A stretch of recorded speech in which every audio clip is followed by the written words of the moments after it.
Now I'm going to add some freehand details to my foundational design, which is the flower that I created from the June ruler.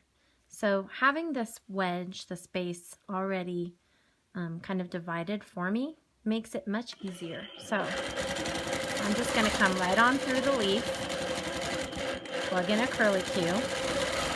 Now when I get back here, I'm going to add a curlicue to the other side.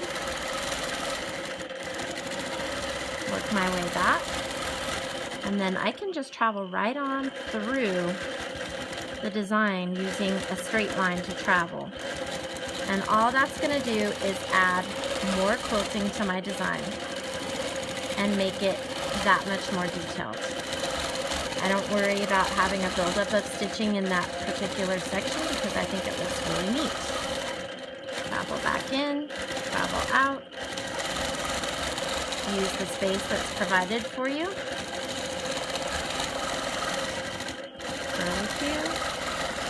Curlicue, you'll end up with a perfect circle. Go nice and slow when you need to be precise.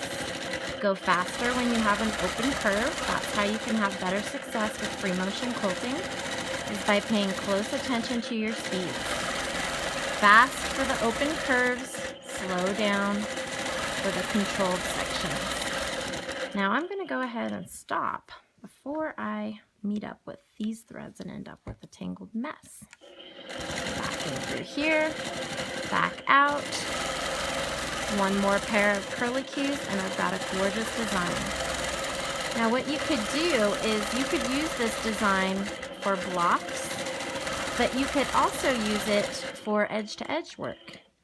So imagine that you have an edge-to-edge quilt you're working on and you just have these circles placed kind of randomly throughout the body of the quilt. And then